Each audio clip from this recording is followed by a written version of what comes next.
Shalom, shalom, shalom, chers frères et sœurs, que Dieu vous bénisse, que sa grâce vous soit multipliée en Jésus-Christ. Soyez les bienvenus dans cette nouvelle vidéo dans laquelle nous allons parler de l'endurcissement de cœur. L'endurcissement de cœur est quelque chose qui aujourd'hui a pollué le corps de Christ.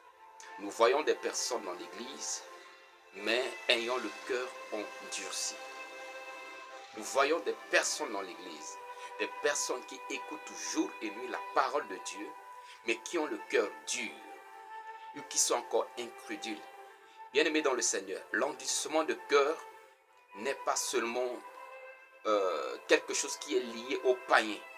Beaucoup pensent que les païens sont plus incrédules, ont le cœur endurci, parce qu'on leur parle de Jésus, ils ne croient pas, ils refusent. Mais bien-aimés dans le Seigneur, dans la maison de Dieu, nous voyons aujourd'hui l'endurcissement de cœur. Et quand je parle beaucoup plus aux enfants de Dieu. Et si vous ne connaissez pas encore le Seigneur Jésus-Christ et vous êtes tombé dans cette vidéo, sur cette vidéo, regardez-la du début jusqu'à la fin. Regardez-la du début jusqu'à la fin. Bien-aimés dans le Seigneur, voyons ce que la parole de Dieu nous dit concernant l'endurcissement de cœur. Nous sommes dans le livre d'Hébreux, le chapitre 3. Nous allons lire du verset 4, non, plutôt du verset 7 au verset 15. Hébreux, le chapitre 3, du verset 7 au verset 15. Il est écrit, « C'est pourquoi selon ce que dit le Saint-Esprit, ce n'est pas un homme, mais selon ce que dit le Saint-Esprit, aujourd'hui, si vous entendez sa voix, n'endurcissez pas vos cœurs comme lors de la révolte, le jour de la tentation dans le désert. » Il est écrit, aujourd'hui, si vous entendez sa voix, la voix de qui? Pas la voix d'un pasteur, pas la voix de l'apôtre Paul, pas la voix de l'apôtre Pierre, mais la voix du Seigneur Jésus-Christ. Le Seigneur parle à travers ses serviteurs, bien sûr, à travers les épîtres, à travers l'évangile, à travers la Bible, et à travers nous qui prêchons sa parole. Et il dit, si vous entendez sa voix, n'endurcissez pas votre cœur. Bien-aimés dans le Seigneur, combien d'entre nous sont à l'église? On nous prêche la sanctification, mais nous continuons à vivre dans l'impureté. Mais nous continuons à vivre dans la débauche. Mais nous continuons à vivre dans l'idolâtrie. Mais nous continuons à vivre dans l'impudicité. Mais nous continuons à vivre contrairement à la volonté de Dieu. Combien d'entre nous sont souvent interpellés, mais malgré les interpellations, nous continuons à marcher selon la chair. Alors que la parole de Dieu dit, si vous entendez sa voix, n'endurcissez pas votre cœur. Combien de frères sont tombés? On a essayé de les relever, mais ils sont toujours dans la boue. Combien font des choses qui n'honorent pas le Seigneur Jésus-Christ? Et on essaye de les interpeller, mais ils continuent à vivre ou bien à poursuivre cette voie. Combien ne sont pas sur le droit chemin, mais on essaie de les interpeller pour les ramener sur le droit chemin. Mais ils continuent à travers de faux raisonnements en cherchant à justifier leurs actes. Alors qu'il est écrit, si vous entendez sa voix, n'endurcissez pas votre cœur. Bien-aimés dans le Seigneur, quand nous ne sommes pas sur le droit chemin, quand nous faisons des choses qui n'honorent pas le Seigneur, et qu'on nous interpelle de la part du Seigneur Jésus-Christ, qu'on nous interpelle selon la parole de Dieu, nous devons nous repentir. Nous devons avec humilité supplions le Seigneur de nous pardonner et de nous aider. Voyons l'attitude de David avant de continuer. David, une nuit, il se lève, il se promène sur le balcon de sa maison. Et il a vu une femme. Et il s'est renseigné. On l'a si bien dit que c'est la femme de l'un de ses serviteurs. Mais poussé par la convoitise, il a quand même demandé à ses serviteurs de faire venir cette femme dans sa demeure. David a eu une relation sexuelle avec cette femme. Et cela a conduit à la grossesse. Et pour ne pas que cela soit connu de tous, David a essayé de dissimuler la situation. Mais non, il a fait venir le mari de cette dernière pour que le mari aille envers sa femme. Demain, on dira que c'est l'enfant de ce monsieur, alors que non. Mais le mari n'a pas voulu entrer dans sa maison. Il se dit, mes frères d'armes sont sur le champ de bataille. Comment moi je vais aller rester auprès de ma femme? Et il n'est pas entré dans sa maison. Il n'est pas allé auprès de sa femme jusqu'à ce qu'il ait retourné sur les champs de bataille. Comme David a vu que son plan n'a pas marché, il a ordonné que on place ce dernier là où la bataille fait rage, comme ça il va être tué. Et c'est ce qu'il fut faire. La femme est restée seule. David va prendre la femme auprès d'elle. Il pensait que cela n'est pas connu de tous, excepté ses serviteurs les plus proches. Mais le Seigneur a révélé ça à son serviteur, le prophète Nathan. Et le prophète Nathan est venu envers David. Et il a interpellé David. Il a commencé d'abord par une parabole. Qu'il y a une femme, qu'il y a un monsieur qui a plusieurs brebis. Et il y a un qui n'a qu'une seule brebis. Et au lieu de profiter de ses brebis, puisqu'il a reçu un visiteur, au lieu de tuer un de ses brebis pour son visiteur, il est parti prendre de force la brebis de celui qui n'en a qu'une. Et quand David a entendu cela, David se met dans tous ses états, il s'énerve. Et le prophète, avec humilité, va dire à David que tu es ce dernier. Tu as plusieurs femmes, mais tu as laissé ta femme, tu es parti prendre la femme d'Uri. Et comme ça ne te suffit pas, tu vas encore tuer Uri. Et aujourd'hui, tu prends sa femme. Et quand David a écouté cela, David n'a pas endurci son cœur. Parce qu'il est le roi. Il suffit de donner l'ordre. On pouvait pendre le prophète Nathan. On pouvait tuer sur le champ le prophète Nathan. Comme on pouvait le mettre dans la prison. Mais quand David a écouté cela, la parole de Dieu dit, David s'est humilié. Il reconnaît son tort. Il reconnaît qu'il a péché. Et il a imploré la miséricorde de Dieu. Voilà l'attitude que Dieu attend de nous, ses enfants.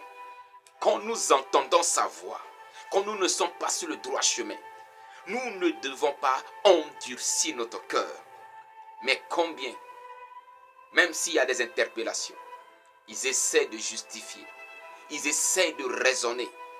Bien-aimés dans le Seigneur, il est écrit, si vous entendez sa voix, n'endurcissez pas votre cœur. N'attendez pas d'entendre la voix de Dieu depuis le ciel avant de croire que c'est Dieu qui parle. Dieu nous parle à travers sa parole. Et quand nous ne sommes pas dans la vérité, quand nous ne sommes pas sur le droit chemin, quand nous sommes en erreur et qu'on nous interpelle par la parole de Dieu, par des prédications ou par des enseignements ou encore par des conseils, bien-aimés dans le Seigneur, nous devons avoir un cœur repentant. Nous ne devons pas endurcir notre cœur. Malheureusement, beaucoup sont ceux qui endurcissent leur cœur. Et la parole de Dieu nous parle des enfants d'Israël. Malgré la grandeur de Dieu, malgré que Dieu a manifesté sa grandeur plusieurs fois en Égypte et dans le désert. Mais, quand ils ont appris qu'il y a des géants sur la terre promise, ils ont eu le cœur endurci. Ils ont voulu même tuer, ils ont voulu même lapider Moïse pour retourner en Égypte. Et dans la colère de Dieu, Dieu va les faire errer et mourir tous dans le désert. À cause de quoi? De l'endurcissement de cœur. L'endurcissement de cœur nous empêche de croire à la parole de Dieu. De croire ou encore d'obéir à la volonté de Dieu. La suite de verset dit ceci. Je reprends. Hébreux chapitre 3, le verset 7 dit. C'est pourquoi selon ce que dit le Saint-Esprit, aujourd'hui, si vous entendez sa voix, verset 8, n'endurcissez pas vos cœurs comme lors de la révolte, le jour de la tentation dans le désert. Verset 9. Où vos pères me tentèrent pour m'éprouver, et ils virent mes œuvres pendant 40 ans. Verset 10. Aussi je fus irrité contre cette génération, et je dis, ils ont toujours un cœur qui s'égare, ils n'ont pas connu mes voies. Verset 11. Je jurai donc dans ma colère, ils n'entreront pas dans mon repos. Verset 12. Prenez garde, frères, que quelqu'un de vous n'ait pas un cœur mauvais et incrédule au point de se détourner du Dieu vivant.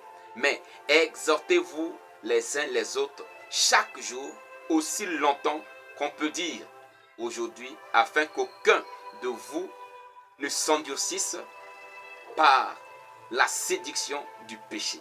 Car nous sommes devenus participants de Christ, pourvu que nous retenions fermement jusqu'à la fin l'assurance que nous avions eue au commencement, pendant qu'il est dit aujourd'hui, si vous entendez sa voix, n'endurcissez pas vos cœurs comme lors de la révolte. Verset 16. Qui furent en effet ceux qui se révoltèrent après l'avoir entendu, sinon tous ceux qui étaient sortis d'Égypte sous la conduite de Moïse, et contre qui Dieu fut-il hérité pendant 40 ans, sinon contre ceux qui péchaient et dont les cadavres tombèrent dans le désert. Verset 18. Et à qui jurait-il qu'il n'entrerait pas dans son repos, sinon à ceux qui avaient désobéi. Aussi voyons-nous qu'ils ne purent y entrer à cause de leur incrédulité. Alors, bien-aimés dans le Seigneur, ne soyons pas incrédules devant la parole de Dieu. Ne soyons pas incrédules devant la parole de Dieu. Mais ayons l'attitude de Moïse, l'attitude, excusez-moi, de David, qui était humble, qui était prêt à s'humilier, à demander pardon à Dieu quand il se rend compte de son tort, de son erreur ou encore de ses fautes. N'endurcissons pas nos cœurs. Quand nous écoutons des enseignements sur la repentance, sur la sanctification, sur le dépouillement, mais souvent nous avons le cœur endurci. Pourquoi? Parce que nous sommes attachés aux choses du monde. Et on a du mal à se dépouiller. On a du mal à se séparer. Et comme on a du mal, on préfère des faux raisonnements. Alors qu'il est écrit, dans Jacques chapitre 1, le verset 22, mettez en pratique la parole. Ne vous bornez pas à l'écouter en vous trompant par des faux raisonnements. Bien-aimés dans le Seigneur, n'endurcissons pas nos cœurs en raisonnant par des faux raisonnements. Ou encore en cherchant à justifier nos fautes, nos erreurs. Quand nous sommes en faute, quand nous sommes en erreur, quand nous sommes dans le péché, nous devons nous repentir pour revenir au Seigneur. Selon qu'il est écrit, revenez à moi et je reviendrai à vous. Je vais terminer selon Matthieu 24. Matthieu 24 nous parle de ce qui s'est passé au temps de Noé. Matthieu, le chapitre 24.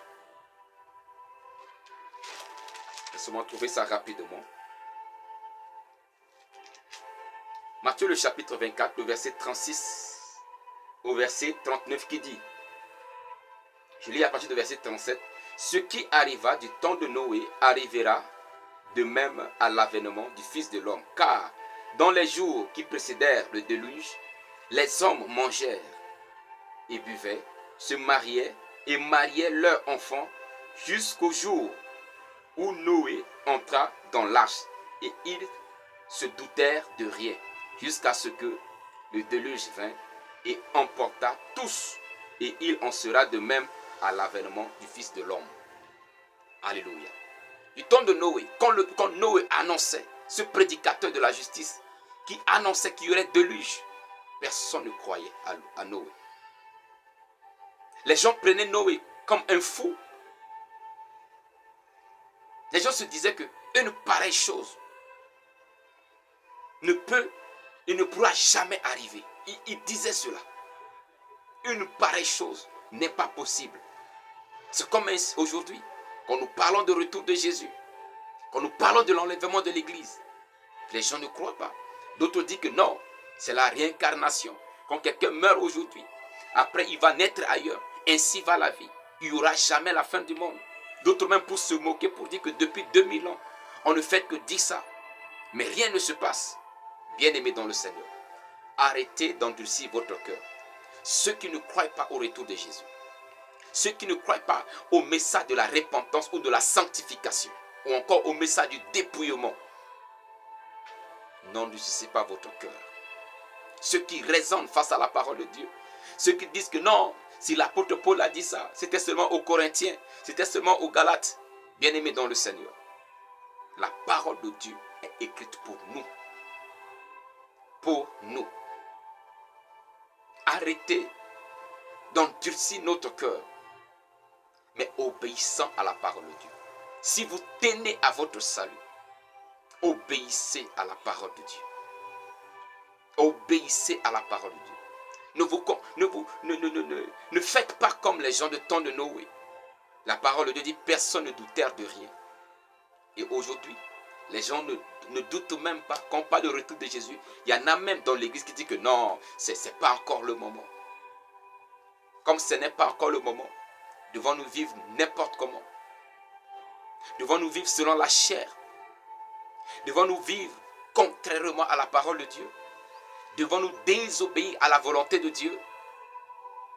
Bien-aimés dans le Seigneur, n'endurcissons pas notre cœur. Vous qui êtes appelés au service de Dieu, mais qui ont encore le cœur endurci, qui pensent que c'est mieux de faire autre chose que de servir Dieu. N'endurcissez pas votre cœur. N'endurcissez pas votre cœur. Je ne vais pas aller loin, bien-aimé dans le Seigneur, mais je prie que le Saint-Esprit ouvre votre entendement à comprendre mieux sur ce sujet et à ouvrir votre cœur à l'obéissance de la parole de Dieu et de sa volonté. Si cette vidéo vous a édifié, je vous prie de la partager aux autres. Si vous avez des commentaires, n'hésitez pas à écrire. Cela pourra nous bénir et bénir ceux qui vont les lire. Si vous n'êtes pas encore abonné à ma chaîne, abonnez-vous pour ne pas manquer mes publications. Que Dieu vous bénisse, que sa grâce vous soit multipliée. Rendez-vous dans la prochaine vidéo. Shalom.